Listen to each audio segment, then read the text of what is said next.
Victor, c'est ma mère. Les mots d'Isabella résonnèrent dans le hall en verre de l'hôtel, mais mes yeux étaient rivés sur la femme qui venait d'entrer par la porte principale. C'était elle. La même femme sans abri à qui j'avais offert de l'eau et ma veste 2 heures plus tôt, lorsque je l'avais trouvée assise sur le trottoir devant l'église. À présent, elle marchait vers l'hôtel avec l'allure d'une reine, vêtue d'une robe Chanel qui coûtait plus cher que ma voiture. Je m'appelle Victor, j'ai 32 ans, et je viens de découvrir que le jour de mon propre mariage, sans le savoir, j'ai aidé la femme la plus riche de l'État de New York. Une femme que ma fiancée Isabella avait décrite comme « morte pour la famille » il y a plus de 10 ans. La salle était plongée dans un silence absolu. 300 invités, tous issus de la haute société new-yorkaise, regardaient avec stupéfaction Catherine Rothschild Martinez, la légendaire héritière qui avait disparu de la scène publique après un scandale familial, marcher calmement dans l'allée centrale. Sa fortune était estimée à 4 milliards de dollars, et elle n'était pas apparue en public depuis 2012. « Impossible », murmura Isabella à côté de moi, le visage pâle. « Elle est morte. Mon père a dit qu'elle était morte dans un accident de voiture à Londres. Mais je savais qu'elle n'était pas morte. 2 heures plus tôt, lorsque j'avais quitté l'église pour prendre l'air et calmer mes nerfs avant le mariage, je l'avais trouvée assise sur les marches de l'église Saint-Patrick. Elle était vêtue de vêtements usés, tremblant de froid dans le vent glacial de décembre. Ses cheveux gris étaient ébouriffés et elle tenait une pancarte en carton sur laquelle était écrit « Toute aide est la bienvenue ». La plupart des gens passaient devant elle sans même la regarder. Typique de Manhattan, tout le monde est trop occupé par sa propre vie pour remarquer la souffrance qui se trouve juste devant eux. Mais quelque chose dans ses yeux m'a fait m'arrêter. Ce n'était pas du désespoir que je voyais là. C'était une intelligence vive, presque pénétrante, comme si elle étudiait chaque personne qui passait. « Excusez-moi, madame », lui ai-je dit en m'arrêtant devant elle. « Voulez-vous un peu d'eau? Ou quelque chose à manger ?» Elle a levé les yeux vers moi, des yeux d'un bleu profond que je reconnaissais maintenant comme étant identiques à ceux d'Isabella. « De l'eau serait merveilleux, jeune homme », a-t-elle répondu d'une voix rauque mais polie. « Je n'ai rien mangé depuis hier. » Sans hésiter, je suis entré dans l'épicerie la plus proche et j'ai acheté de l'eau, un sandwich à la dinde et une soupe chaude. À mon retour, j'ai retiré ma veste Hugo Boss, un cadeau de mariage des parents d'Isabella, et je l'ai posée sur ses épaules tremblantes. « Merci », a-t-elle dit, les yeux remplis de larmes. « Je me souviendrai de votre gentillesse. » À ce moment-là, quelque chose d'étrange s'est produit. Elle a touché ma main pendant que je lui tendais la nourriture et m'a murmuré « C'est quand personne ne regarde qu'on voit le vrai caractère d'une personne. Vous êtes un homme bien, Victor. » J'étais surpris. Je ne me souvenais pas lui avoir dit mon nom. Maintenant, en la regardant marcher dans l'allée de mon mariage, j'ai compris que j'avais été testé. Et apparemment, j'avais réussi. Si vous aimez cette histoire qui raconte comment un simple geste de gentillesse a complètement changé mon mariage, n'oubliez pas de vous abonner à la chaîne pour découvrir comment cette révélation a tout transformé. Isabella m'a agrippé le bras avec force. « Victor, tu ne comprends pas. Si elle est en vie, cela signifie que mon père a menti sur tout. À propos de l'héritage, des affaires, de qui contrôle réellement l'empire familial. » Sa voix était chargée de panique. « Elle peut ruiner toute notre vie. » Mais tandis que ma fiancée paniquait à mes côtés, je me contentais d'observer la femme que j'avais aidée à se rapprocher de l'autel. Car je comprenais désormais que ce mariage n'était pas ce que je pensais. Et je n'étais pas non plus celui qu'Isabella croyait que j'étais. Catherine continua d'avancer dans l'allée, ignorant les murmures choqués des 300 invités qui remplissaient la salle de cristal du Plaza Hotel. Chacun de ses pas résonnait comme un coup de marteau, scellant le destin d'une famille qui avait bâti sa fortune sur des mensonges. Isabella était à mes côtés, tremblante. « Victor, nous devons partir d'ici. Maintenant. » Sa voix avait une urgence désespérée que je n'avais jamais entendue auparavant. Tu ne comprends pas de quoi elle est capable. Mais je comprenais parfaitement. Au cours des 6 derniers mois, depuis qu'Isabella avait accepté ma demande en mariage, j'avais commencé à remarquer d'étranges incohérences dans l'histoire de sa famille. De petits détails qui ne collaient pas.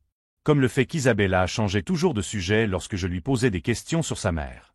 Comme le fait que son père, Ricardo Martinez, évitait de parler du « tragique accident » qui avait soi-disant coûté la vie à Catherine à Londres. « Elle est morte en 2012 », m'avait répété Isabella à maintes reprises. « Accident de voiture.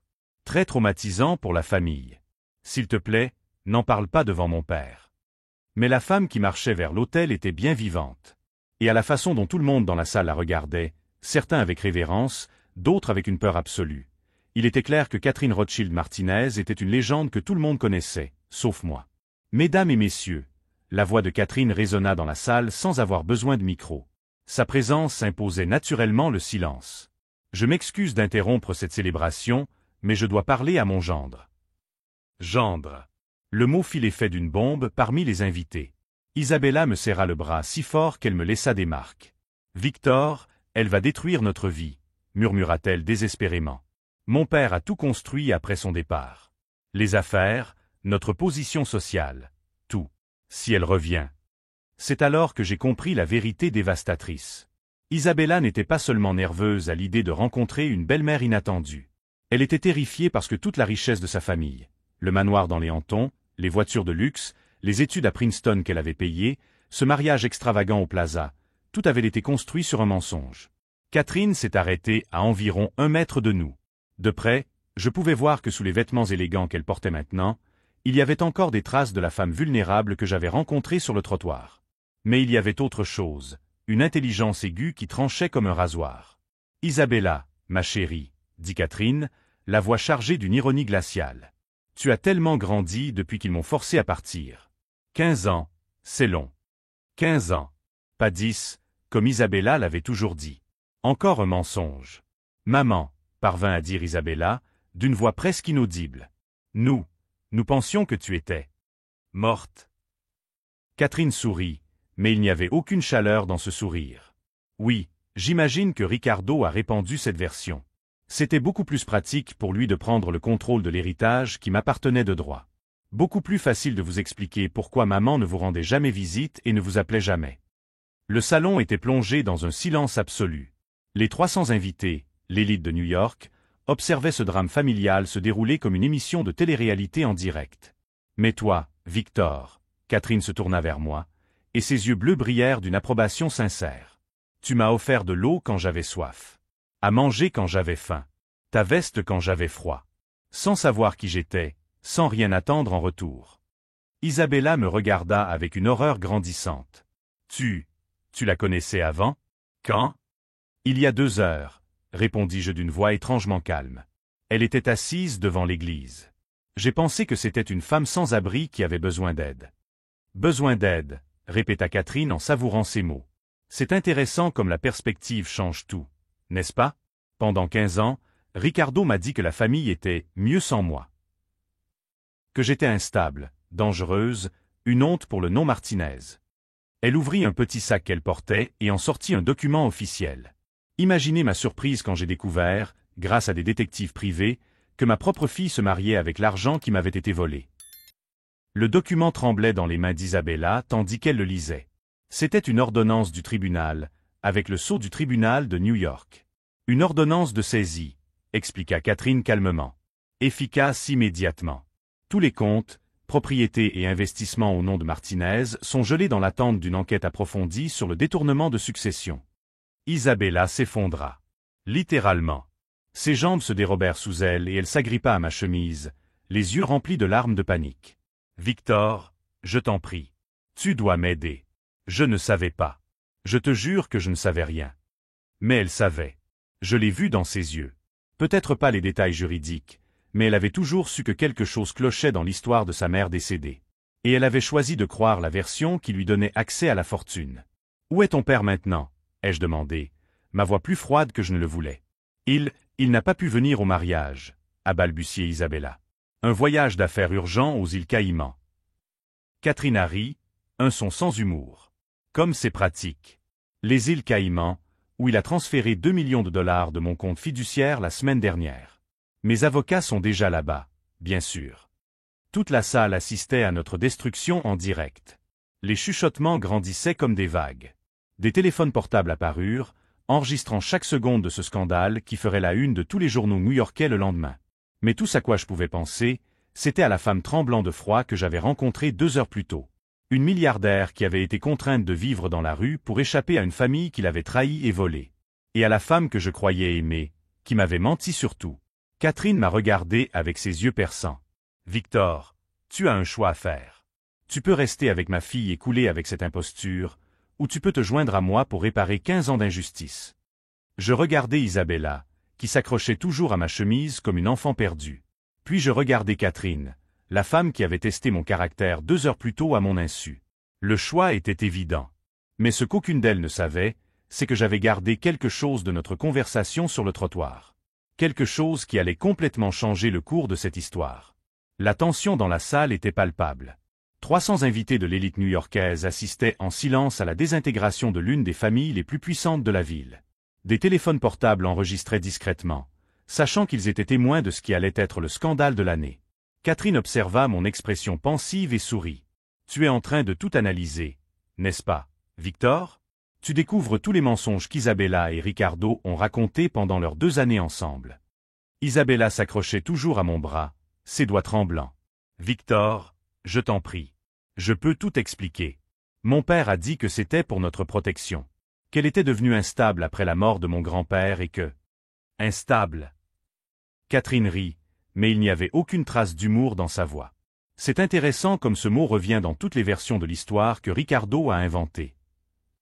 Elle ouvrit à nouveau son sac à main et en sortit un deuxième document. « Victor, savais-tu que ta fiancée possède un fonds fiduciaire de 15 millions de dollars qui aurait dû m'être transféré lorsqu'elle a atteint l'âge de 25 ans? » Isabella pâlit encore plus. « Je ne. » « Tu ne le savais pas, » termina Catherine à sa place. « Ou tu ne voulais pas le savoir. Parce que les documents montrent ta signature autorisant le transfert de ces fonds vers un compte aux îles Caïmans. Ta signature, Isabella. Datée d'il y a 6 mois. » Toute la salle murmura. Certains invités se levaient déjà discrètement, réalisant que leur association avec cette famille pourrait ternir leur propre réputation. Dans la haute société new-yorkaise, les scandales financiers étaient contagieux. « Il y a 6 mois, répétai-je, ma voix me semblant étrangère. C'est à ce moment-là que tu m'as suggéré de signer le contrat prénuptial. Tu as dit que c'était pour nous protéger tous les deux. » Isabella me regarda d'un air suppliant. « Victor, tu dois comprendre. Mon père a dit que c'était temporaire. Qu'il réorganisait les investissements de la famille pour voler 15 millions de dollars de mon héritage, » l'interrompit froidement Catherine. « Et pour t'utiliser comme complice légal, puisque techniquement, l'argent était à ton nom. » C'est alors que Margaret Ashford, l'une des matriarches les plus respectées de la société new-yorkaise, se leva de sa table. Elle connaissait Catherine depuis son enfance et sa voix résonna dans la salle. « Catherine Rothschild Martinez, tu as disparu pendant 15 ans. Où étais-tu pendant tout ce temps? » Catherine se tourna vers son amie de longue date avec dignité. « Je vivais dans la rue, Margaret. Littéralement. Après que Ricardo ait falsifié des documents médicaux me déclarant mentalement incapable, il a gelé tous mes comptes et m'a fait interner de force dans une clinique psychiatrique privée. Je me suis échappé et j'ai passé des années à vivre de ville en ville, essayant de survivre. » Le silence qui suivit fut assourdissant. Margaret Ashford se couvrit la bouche de la main, horrifiée. « 15 ans, continua Catherine, la voix tremblante. 15 ans à dormir dans des refuges, dépendante de la gentillesse d'étrangers. 15 ans à être traitée comme invisible par la société qui m'avait autrefois accueilli. Et tu sais ce que j'ai appris, Margaret? J'ai appris à reconnaître la vraie nature des gens. » Elle me regarda droit dans les yeux. « Et votre futur gendre a fait preuve de plus de compassion en 5 minutes sur le pas de l'église que ma propre fille en toute une vie. » Isabella pleurait à présent, ses larmes mouillant la soie de sa robe de mariée à 20 000 dollars. « Maman, je suis désolée. Je ne savais pas que tu souffrais. Papa m'a dit que tu nous avais rejetés, que tu avais choisi une autre vie. » Choisi. La voix de Catherine monta d'une octave. « Tu crois que j'ai choisi d'être drogué au sédatif jusqu'à ne plus pouvoir penser clairement? Que j'ai choisi que ma propre fille signe des documents me déclarant civilement morte? » C'est à ce moment-là que je remarquai quelque chose que personne d'autre n'avait remarqué. Pendant notre conversation sur le trottoir devant l'église, lorsque Catherine m'avait touché la main et m'avait dit que j'étais un homme bon, elle avait discrètement glissé quelque chose dans la poche de ma veste. Je ne l'avais trouvé que lorsque je me changeais pour le mariage. Une petite carte avec un numéro de téléphone et un message. « Si quelque chose d'inattendu se produit aujourd'hui, appelle ce numéro. Une amie. » À l'époque, j'avais pensé qu'il s'agissait simplement de la carte d'un service social ou d'un refuge. Je l'avais rangée dans la poche intérieure de mon pantalon sans y prêter attention. Mais maintenant, Catherine, dis-je, ma voix tranchant le drame. Tu savais que j'allais épouser Isabella lorsque nous nous sommes rencontrés sur le trottoir. Ce n'était pas une question. C'était une affirmation. Elle m'a étudié de ses yeux bleus perçants. Tu es plus perspicace que je ne le pensais, Victor. Oui, je le savais. Je suis la vie de ma fille à distance depuis des années. Détective privé, journaux, registre public. Quand j'ai appris qu'elle allait se marier, j'ai décidé qu'il était temps de revenir. Alors tout était planifié, murmura Isabella, la prise de conscience se lisant sur son visage. La rencontre dans la rue, le fait d'être ici aujourd'hui. Pas tout, corrigea Catherine. J'avais vraiment faim et froid ce matin. J'avais vraiment besoin d'aide. Ce qui n'était pas prévu, c'était la gentillesse sincère de votre fiancé. C'était un test spontané qu'il a passé avec brio. Margaret Ashford s'approcha, l'air à la fois choquée et curieuse. Catherine, tu as dit que tu avais des enquêteurs. Quelle preuve as-tu de tout cela? Catherine sourit, et cette fois, il y avait une réelle satisfaction dans ce sourire. Margaret, ma chérie, j'ai 5 ans de documentation minutieuse. Virements bancaires, falsification de documents, corruption de médecins, détournement de fonds. Ricardo Martinez a bâti un empire financier en utilisant mon argent, mon identité et ma réputation. Elle fit une pause, laissant ses mots faire leur effet. Et le plus intéressant, il a tout documenté. Apparemment, il croyait que j'étais vraiment morte et qu'il n'y aurait jamais de conséquences. Les hommes arrogants deviennent souvent négligents.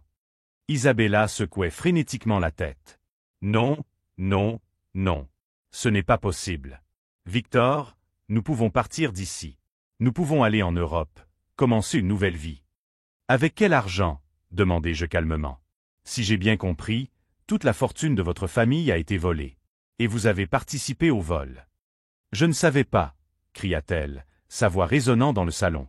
Je te jure que je ne savais pas tout. Mais je voyais la vérité dans ses yeux.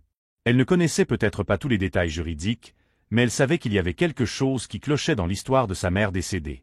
Et elle avait choisi de ne pas poser de questions, car l'ignorance était plus confortable que la vérité. Catherine s'approcha de moi, ignorant complètement sa fille en pleurs. « Victor, tu as dit que tu avais gardé quelque chose de notre conversation. Qu'est-ce que c'est » Je touchai la poche où j'avais rangé la carte. Mais il y avait autre chose. Pendant notre conversation sur le trottoir, lorsqu'elle avait mentionné ma gentillesse, j'avais pris une photo d'elle avec mon téléphone portable. Pas pour la publier sur les réseaux sociaux ou quoi que ce soit d'autre. Mais parce que quelque chose dans sa dignité, même vêtue de vêtements usés, m'avait profondément touché. J'ai pris une photo, ai-je admis. Et tu m'as donné une carte. Catherine acquiesça d'un signe de tête. Garde cette photo, Victor. Elle pourrait être importante comme preuve que notre rencontre était authentique et non mise en scène. Et la carte, eh bien, le numéro est directement relié à mon avocat. Au cas où vous décideriez que la vérité vaut mieux qu'un mensonge confortable. Isabella saisit mon visage entre ses mains. Victor, je t'en prie. Je t'aime. Nous pouvons surmonter cela. Nous pouvons reconstruire nos vies ensemble. Je regardai dans les yeux de la femme que je croyais connaître. Des yeux qui avaient versé de fausses larmes sur la mort tragique de sa mère. Des yeux qui m'avaient convaincu de signer des documents que je ne comprenais pas complètement. Des yeux qui me regardaient maintenant avec désespoir, non pas à cause d'un amour perdu, mais à cause d'une sécurité financière perdue.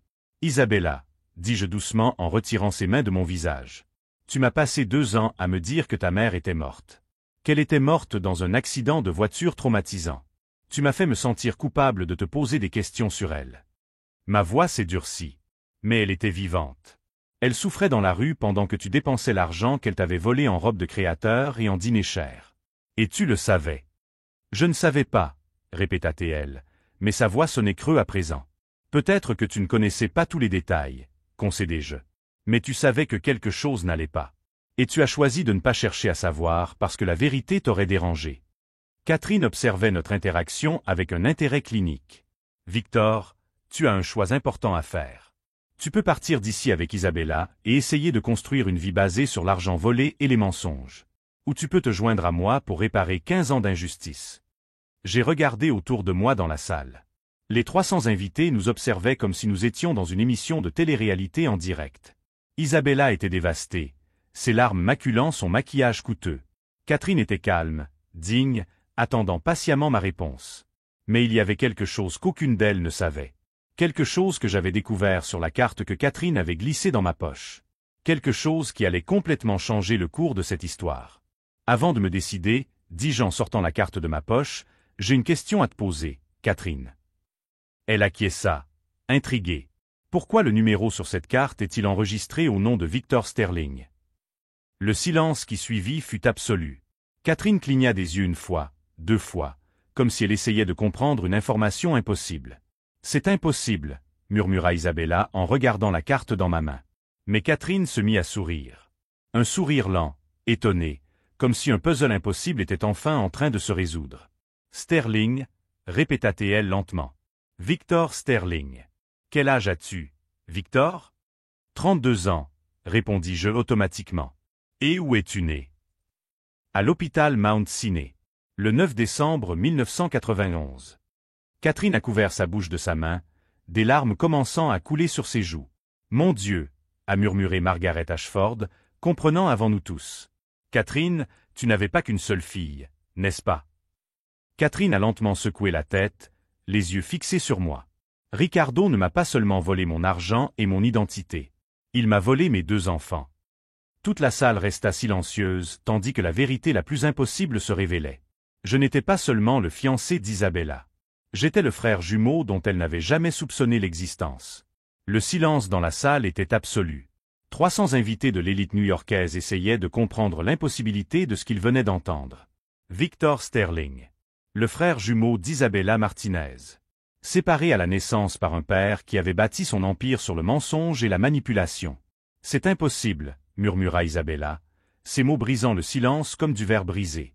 Victor, tu ne peux pas être mon frère. Nous allions nous marier. Catherine sortit une enveloppe de son sac, les mains légèrement tremblantes. Ricardo m'a dit que l'un des jumeaux était mort à la naissance. Que toi, Isabella, tu étais la seule survivante. Il a falsifié le certificat de décès, versé des pots de vin à l'hôpital et m'a donné des sédatifs si puissants que je n'ai rien pu demander. Elle me regarda droit dans les yeux. Victor a été donné à l'adoption par une agence privée contrôlée par Ricardo. Il a probablement été vendu à une famille qui a payé cher pour un bébé sans antécédents médicaux compliqués. Mon esprit était en proie à une panique totale. Des souvenirs d'enfance commençaient à prendre un sens troublant. Pourquoi mes parents adoptifs ne m'avaient-ils jamais parlé de mes origines biologiques? Pourquoi avais-je toujours eu le sentiment qu'il manquait quelque chose dans ma vie? Pourquoi, lorsque j'avais rencontré Isabella 2 ans plus tôt, avais-je ressenti une connexion instantanée que j'avais confondue avec l'amour romantique? Les Sterling, murmurai-je, les pièces du puzzle s'assemblant. Mes parents adoptifs. Ils sont morts dans un accident de voiture quand j'avais 18 ans. Ils ne m'ont jamais dit qui étaient mes parents biologiques. Catherine acquiesça tristement. Ils ont probablement reçu des instructions spécifiques de Ricardo de ne jamais révéler la vérité. Les hommes comme lui ne laissent pas de traces. Isabella secouait frénétiquement la tête. Non, non, non. Ce n'est pas possible. Victor, tu dois te souvenir de quelque chose. Un souvenir d'enfance, un signe. Mais je m'en souvenais. Des rêves étranges depuis mon enfance, dans lesquels une petite fille aux cheveux bruns jouait avec moi dans un jardin que je n'avais jamais vu. Des cauchemars récurrents dans lesquels j'étais séparé de quelqu'un d'important. Le sentiment constant qu'une partie de moi-même avait disparu. Tu as toujours dit que tu te sentais connecté à moi depuis notre première rencontre, continua Isabella, la voix désespérée. Tu as dit que c'était comme si nous nous connaissions depuis des années. Parce que nous nous connaissions, dit Catherine doucement. Vous avez passé les 9 premiers mois ensemble. Le lien entre jumeaux ne disparaît jamais complètement. Il se manifeste simplement sous des formes que nous ne comprenons pas. Margaret Ashford s'approcha, le visage empreint d'horreur et de fascination morbide. Catherine, tu en es absolument certaine? Les implications sont... J'ai les résultats du test ADN, l'interrompit Catherine en sortant des documents officiels de l'enveloppe. J'ai prélevé des échantillons de cheveux dans l'appartement de Victor il y a 3 semaines, quand j'ai appris le mariage. Les tests le confirment, 99,9% de probabilité de parenté fraternelle. Toute la salle murmura. Certains invités se levaient déjà, réalisant que leur présence à ce scandale pourrait entacher leur propre réputation. D'autres restèrent, hypnotisés par la dimension shakespearienne du drame. Il y a 3 semaines, répétai-je, ma voix sonnant lointainement. Vous le saviez depuis 3 semaines et vous n'avez rien dit. J'avais besoin de plus de preuves, expliqua Catherine. Et je devais m'assurer du genre d'homme que vous étiez. Si vous aviez le caractère de Ricardo, vous auriez laissé le mariage se dérouler et utilisé cette information pour faire chanter la famille plus tard. Elle me regarda avec une approbation maternelle. Mais tu as prouvé aujourd'hui, sur le parvis de l'église, que tu étais capable de compassion sincère. Que tu étais capable de bonté désintéressée. Cela m'a donné l'espoir que, lorsque tu connaîtrais la vérité, tu ferais le bon choix. Isabella m'a de nouveau saisi le bras. Victor, je t'en prie. Nous pouvons surmonter cela. Nous pouvons déménager loin d'ici, commencer une nouvelle vie. En tant que frère et sœur, ai-je demandé d'une voix tranchante. Isabella, nous avons failli commettre un inceste. Comprenez-vous la gravité de ce que votre père a fait? Je ne savais pas, s'écria-t-elle. Comment aurais-je pu savoir? Parce que, dit Catherine froidement, tu as toujours su qu'il y avait des secrets dans la famille. Tu as toujours su que quelque chose clochait dans l'histoire de ma mort. Et tu as choisi de ne pas chercher à savoir parce que l'ignorance était plus confortable. Si vous suivez cette révélation bouleversante et que vous voulez découvrir comment cette famille va faire face à des décennies de mensonges, abonnez-vous à la chaîne pour ne pas manquer la fin de cette histoire incroyable. Margaret Ashford s'approcha de Catherine. Ma chère, quelles sont vos intentions maintenant? Légalement, vous avez droit à tout. Catherine sourit, mais ce sourire était dépourvu de chaleur. Mes intentions, Margaret, sont simples. Je veux récupérer tout ce qui m'a été volé. Chaque dollar, chaque propriété, chaque investissement. Et je veux que Ricardo assume les conséquences légales de la fraude, de la falsification de documents et de l'enlèvement de mineurs. Enlèvement, s'exclama Isabella. Séparer intentionnellement des jumeaux, falsifier des certificats de décès, vendre un enfant à l'adoption illégale, énuméra Catherine. Ce sont des crimes fédéraux, Isabella. Ton père n'a pas seulement volé mon argent. Il m'a volé mes enfants. Je regardai Catherine, puis Isabella, essayant d'assimiler cette nouvelle réalité. Ma fiancée était ma sœur. Ma belle-mère était ma mère biologique. Et l'homme que je n'avais jamais rencontré était responsable d'avoir détruit ma famille avant même que je sache qu'elle existait. Catherine, dis-je d'une voix plus ferme que je ne l'aurais souhaité. Où est Ricardo maintenant? Elle sourit, et cette fois, son expression reflétait une satisfaction sincère. Aux îles Caïmans, essayant de transférer les 2 derniers millions de dollars de mon compte fiduciaire vers une banque offshore. Malheureusement pour lui, mes avocats ont déjà émis des ordres de gel international. Il est coincé là-bas jusqu'à ce que les autorités américaines procèdent à son extradition. Extradition, murmura Isabella. Ton père a commis des crimes sur le sol américain, Isabella. Il devra répondre de ses actes devant les tribunaux américains. Et avec les preuves que j'ai recueillies au cours des 5 dernières années, il risque au moins 20 ans de prison. Isabella s'effondra sur une chaise voisine, le poids de la réalité la frappant enfin de plein fouet. Toute sa vie, son identité, sa richesse, même ses fiançailles, avaient été construites sur des mensonges. Victor, Catherine se tourna vers moi, ses yeux bleus, si semblables aux miens, brillant d'un espoir prudent. Vous avez un choix à faire. Tu peux essayer de maintenir cette mascarade et protéger Isabella des conséquences, ou tu peux te joindre à moi pour réparer 32 ans d'injustice. Je regardai autour de moi dans le salon. Les invités nous observaient comme si nous étions un spectacle. Isabella était détruite, pleurant en silence. Catherine se tenait debout, digne, attendant ma réponse. Mais il y avait quelque chose qu'aucune d'elles ne savait. Quelque chose que j'avais découvert dans l'appartement d'Isabella 3 semaines auparavant. Quelque chose qui allait complètement changer le cours de cette confrontation. Avant que je me décide, dis-je en sortant mon téléphone de ma poche, il y a quelque chose que vous devez voir toutes les deux. Catherine haussa un sourcil, intriguée. Isabella, ai-je poursuivi d'une voix plus forte, tu veux savoir comment j'ai vraiment découvert l'argent des îles Caïmans? Isabella a levé les yeux, confuse. Parce que j'ai vu les documents du transfert sur ton ordinateur portable. Il y a 3 semaines. Tu n'étais pas seulement au courant du vol, Isabella. Tu aidais activement à cacher l'argent. Le silence qui suivit fut absolu. Et j'ai des photos de tout. Le silence dans le salon devint assourdissant. 300 invités de l'élite new-yorkaise observaient tandis que je tenais mon téléphone, l'écran affichant la première de plusieurs photos qui allaient tout changer. Il y a 3 semaines, ai-je commencé, ma voix résonnant dans la salle de cristal. Isabella m'a demandé d'utiliser son ordinateur portable pendant que le mien était en réparation. Elle m'a dit qu'elle devait vérifier quelques emails professionnels. Isabella était aussi pâle que la soie de sa robe de mariée. Victor, tu ne comprends pas le contexte. Laisse-moi te montrer le contexte, l'interrompis-je en agrandissant la première photo sur l'écran. Voici une capture d'écran de ta conversation par email avec ton père, datée du 23 octobre. 3 jours avant son départ pour les îles Caïmans. Catherine s'approcha, les yeux brillants d'un intérêt renouvelé. Qu'est-ce qu'elle a dit? Je m'éclaircis la gorge et lus directement sur la capture d'écran. Papa, j'ai transféré 500 000 $ supplémentaires sur le compte offshore suisse comme tu me l'as demandé.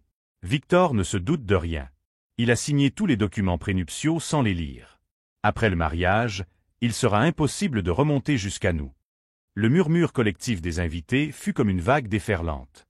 Margaret Ashford couvrit sa bouche, horrifiée. Isabella m'a agrippé le bras. Victor, tu sors ça de son contexte. J'étais juste. Juste quoi? Ai-je demandé en passant à la photo suivante. Parce qu'ici, tu réponds à l'email de ton père qui te demande si j'ai découvert le compte à Zurich, il ne se doute de rien. Il est très naïf. Il croit tout ce que je lui dis au sujet de la mort de maman. Continue à transférer. Quand on sera marié, il ne pourra pas témoigner contre moi grâce au privilège conjugal. La réaction dans la salle fut immédiate et dévastatrice. Des conversations à voix basse éclatèrent parmi les invités. Certaines personnes se levaient déjà, réalisant qu'être associées à ce scandale pourrait ruiner leur propre réputation. Catherine me serra la main, les yeux remplis de larmes. « Victor, tu savais depuis 3 semaines que c'était un piège ?»« Pas seulement un piège, » répondis-je en montrant d'autres photos. Un plan complet de détournement de fonds et de bigamie technique. Isabella savait qui j'étais depuis notre première rencontre. Isabella tenta de se précipiter vers la sortie, mais Margaret Ashford, avec toute son autorité de matriarche sociale, lui barra le chemin. « Jeune femme, vous resterez ici jusqu'à ce que tout soit expliqué. » Il y a plus, ai-je poursuivi en agrandissant une photo d'un document officiel. Voici un rapport d'enquête privée qu'Isabella a commandé sur moi 6 mois avant que nous nous rencontrions par hasard, dans ce café de Soho. Elle connaissait mon nom complet, mon histoire d'adoption, et même mon adresse. Catherine lut par-dessus mon épaule, sa voix devenant de plus en plus glaciale. Elle avait pour instruction de se rapprocher de vous afin de s'assurer que vous signiez des documents qui lui donneraient un accès légal à mon héritage par le biais du mariage. Et ça a marché, admis-je amèrement. Pendant 2 ans, j'ai cru avoir trouvé mon âme sœur. La connexion instantanée que j'avais ressentie était réelle, celle de 2 jumelles séparées. Mais elle savait depuis le début. Isabella pleurait maintenant sans retenue. « Victor, je suis tombée vraiment amoureuse de toi. Oui, ça a commencé comme un plan, mais ensuite... » « Ensuite quoi ?» demandai-je en lui montrant la dernière photo. Parce que cet email date d'il y a seulement 1 semaine. Papa, accélère les transferts. Victor pose beaucoup de questions sur notre famille. Je dois l'épouser avant qu'il ne découvre la vérité. La salle entière était plongée dans un silence absolu. C'est alors que Catherine a ouvert son sac à main et en a sorti un autre téléphone. « Victor, il y a quelque chose que je ne t'ai pas encore dit à propos de mes activités au cours des 5 dernières années. » Elle composa un numéro et mit le haut-parleur. « Agent Morrison, c'est Catherine Martinez. Activez le protocole justice. Nous avons Isabella Martinez à l'Hôtel Plaza, dans la salle de cristal. Elle vient d'avouer sa participation à une fraude bancaire internationale. » La ligne resta silencieuse pendant un moment. « Confirmé, Madame Martinez. L'équipe fédérale est à 5 minutes du lieu. Gardez tout le monde dans la salle. » Isabella s'effondra complètement. « Agent Morrison? Protocole justice? Que se passe-t-il » Catherine sourit, mais ce sourire était dénué de chaleur. « Isabella, ma chérie, tu croyais que j'avais passé 15 ans dans la rue à survivre? Ces 5 dernières années, j'ai travaillé comme informatrice fédérale et aidé à démanteler des réseaux de fraude financière. » La révélation frappa le salon comme un coup de tonnerre. Margaret Ashford s'assit lourdement, digérant l'information. « Votre père n'est pas seulement un fraudeur individuel, » poursuivit Catherine. « Il fait partie d'un réseau international qui utilise des mariages arrangés et la falsification de documents pour blanchir de l'argent grâce à des héritages manipulés. Vous deux étiez le dernier maillon dont nous avions besoin pour boucler l'affaire. » Isabella me regarda avec désespoir. « Victor, tu savais? Tu travaillais avec elle? » « Non, » répondis-je honnêtement. Jusqu'à ce matin, quand j'ai croisé Catherine dans la rue, je n'en avais aucune idée. Mais quand j'ai vu les photos sur ton ordinateur portable, j'ai commencé à faire des recherches. Et quand j'ai découvert que ma mère biologique était en vie. Tu m'as cherché, termina Catherine. Le numéro sur la carte que je t'ai donné était directement relié à mon contact au FBI. Tu as appelé hier soir. Et j'ai découvert que ma fiancée et mon beau-père faisaient l'objet d'une enquête pour des crimes fédéraux, ajoutai-je. Et que j'étais à la fois victime et témoin dans cette affaire. À ce moment-là, les portes de la salle s'ouvrirent et 6 agents fédéraux entrèrent, leurs badges brillants. L'agent en chef s'adressa directement à Isabella. « Isabella Martinez, vous êtes en état d'arrestation pour complot en vue de commettre une fraude bancaire, falsification de documents fédéraux et blanchiment d'argent international.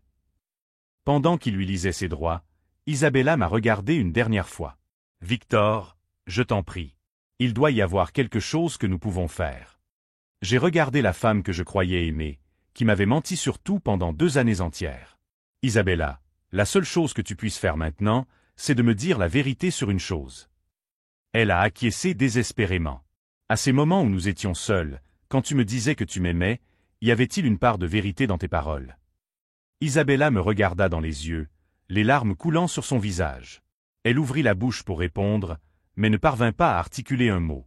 Son expression brisée me donna la réponse. Alors que les agents l'emmenaient vers la sortie, Catherine me saisit le bras. « Victor, je sais que c'est dévastateur, mais tu as sauvé beaucoup d'autres familles en dévoilant ce réseau. » Je regardais autour de moi dans la salle, où 300 invités de l'élite new-yorkaise tentaient de comprendre le drame auquel ils venaient d'assister. Certains semblaient choqués, d'autres intrigués, d'autres encore clairement soulagés de ne pas être impliqués. « Catherine, dis-je, me permettant enfin d'appeler ma mère biologique par son prénom. Que va-t-il se passer maintenant? » Elle sourit, et cette fois, il y avait un véritable espoir dans ce sourire. « Maintenant, mon fils, rentrons à la maison. Nous avons 32 ans de conversation à rattraper. » Mais alors que nous quittions ensemble le Plaza Hotel, je savais que ce n'était pas seulement la fin d'une mascarade. C'était le début d'une vie entière de vérité. Et Isabella? Eh bien, elle allait bientôt découvrir que la prison fédérale était très différente de la prison dorée de la haute société new-yorkaise. Certaines leçons s'apprennent à la dure. 6 mois plus tard, j'étais assis dans le bureau de Sterling et Associates, ma nouvelle société de conseil en sécurité financière. L'ironie du nom ne m'échappait pas. J'utilisais enfin mon vrai nom de famille. Catherine entra avec 2 tasses de café et un journal plié. « Les résultats du procès ont été rendus aujourd'hui, » dit-elle en posant le New York Times sur mon bureau. Le titre était accablant. Une héritière de l'élite condamnée à 15 ans pour fraude internationale. La photo d'Isabella menottée occupait la moitié de la première page. « Ricardo a pris 25 ans, » a poursuivi Catherine en s'asseyant dans le fauteuil en face de mon bureau. Le réseau de blanchiment d'argent que nous avons découvert grâce à lui a démantelé des opérations dans 12 pays. Le FBI estime que nous avons sauvé plus de 200 millions de dollars d'héritage volé. Je regardais par la fenêtre du 32e étage, observant Manhattan s'étendre sous nos pieds. 6 mois plus tôt, j'étais sur le point d'épouser ma propre sœur jumelle, sans savoir que toute ma vie était basée sur des mensonges. Aujourd'hui, je construisais quelque chose de réel. « Des regrets ?» demanda Catherine en suivant mon regard. « D'avoir dénoncé Isabella? » « Non. » Ma réponse fut sans hésitation. Elle a eu de multiples occasions de me dire la vérité. Quand elle a découvert qui j'étais vraiment, quand elle a appris que Ricardo faisait l'objet d'une enquête, quand elle a vu que j'avais trouvé les documents. À chaque fois, elle a choisi le mensonge. Catherine acquiesça d'un signe de tête compréhensif. Au cours des 6 derniers mois, nous avions passé des heures à discuter, à reconstruire une relation maternelle qui nous avait été volée. J'avais découvert qu'elle n'était pas seulement une victime, mais une femme incroyablement résiliente qui avait transformé sa survie dans la rue en une mission visant à protéger d'autres familles. « Le testament de votre grand-père a finalement été validé », m'a-t-elle dit en me tendant une enveloppe officielle. « Vous êtes désormais l'héritier officiel de 50% de la fortune Rothschild-Martinez. » Isabella a perdu tous ses droits lorsqu'elle a été condamnée. J'ai ouvert l'enveloppe et regardé les chiffres. Plus d'argent que je ne pourrais en dépenser en 3 vies. Mais ce n'était pas une question d'argent, cela n'avait jamais été le cas. Et les Sterling? Mes parents adoptifs? Demandai-je. Ils ont également été victimes, répondit Catherine tristement. Ricardo les a convaincus que vous étiez le fils d'une mère toxicomane décédée. Ils croyaient sauver un enfant abandonné. Quand ils ont découvert la vérité grâce à l'enquête, ils ont été dévastés. Je pris la photo encadrée sur mon bureau, Tom et Sandra Sterling le jour de ma remise de diplôme. Ils m'avaient aimé sincèrement, même s'ils avaient été trompés sur mes origines. Ils m'ont présenté leurs excuses, poursuivis-je. Ils m'ont dit qu'ils avaient toujours soupçonné quelque chose d'étrange dans les documents, mais qu'ils avaient cru les avocats lorsqu'ils leur avaient dit que tout était en règle. Mon téléphone a sonné. C'était l'agent Morrison. « Victor, nous avons du nouveau dans l'affaire Cayman. Nous avons récupéré 3 millions supplémentaires sur un compte que Ricardo avait caché au nom d'un de ses proches. L'argent sera restitué à la fondation familiale. Merci, agent Morrison. » J'ai raccroché et j'ai regardé Catherine. En 6 mois, elle était passée d'une femme sans abri que j'avais trouvée sur le trottoir à la matriarche de l'une des familles les plus puissantes de New York. Mais plus important encore, elle était devenue ma mère. Tu sais ce qui est le plus étrange dans tout ça, lui ai-je demandé. Pendant 2 ans avec Isabella, j'ai toujours senti qu'il manquait quelque chose. Qu'il y avait un lien que je n'arrivais pas à définir. Je pensais que c'était l'amour. C'était l'amour, corrigea Catherine. L'amour fraternel. Le lien entre jumeaux que même Ricardo n'a pas réussi à effacer complètement. Je pris la photo que j'avais prise d'elle sur le trottoir devant l'église, celle qui était devenue une preuve cruciale dans l'affaire fédérale. Une femme vêtue de haillons, mais avec une dignité inébranlable dans les yeux. « Pourquoi as-tu tout risqué en te présentant à mon mariage ?» lui ai-je demandé. « Tu aurais pu me contacter en privé. » Catherine a souri. Parce qu'Isabella avait besoin de voir les conséquences de ses choix publiquement. Et parce que tu méritais de connaître la vérité devant tous ceux qui comptaient pour toi. Certaines révélations sont trop puissantes pour rester dans l'ombre. La semaine dernière, j'ai rendu visite à Isabella à la prison fédérale. Pas pour lui demander pardon ou pour nous réconcilier, mais pour tourner la page. Elle était différente, plus petite, plus fragile, comme si la réalité avait finalement brisé le masque de confiance qu'elle utilisait comme armure. « Victor », m'avait-elle dit à travers la vitre épaisse, si je pouvais remonter le temps. « Tu aurais dit la vérité dès le premier jour », lui avais-je demandé. Elle avait baissé les yeux. Je ne sais pas. Cette honnêteté, finalement, valait plus que n'importe quelle excuse. Aujourd'hui, je me suis levé de table et je me suis dirigé vers la fenêtre.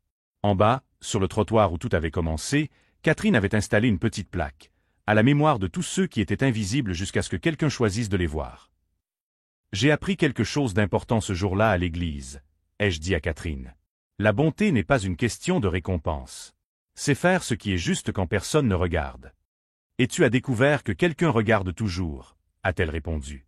Si cette histoire, qui raconte comment un simple choix de compassion a révélé des décennies de mensonges et transformé toute une famille, vous a touché, abonnez-vous à la chaîne pour découvrir d'autres histoires de courage, de vérité et de justice qui prouvent que faire ce qui est juste en vaut toujours la peine. Aujourd'hui, lorsque je croise des personnes en difficulté dans les rues de New York, je m'arrête toujours. Non pas parce qu'elles pourraient être des milliardaires déguisés, mais parce qu'elles pourraient être des êtres humains qui ont besoin d'humanité. Parfois, les plus beaux cadeaux de la vie se cachent sous les déguisements les plus inattendus. Et parfois, sauver un inconnu est la seule façon de se sauver soi-même.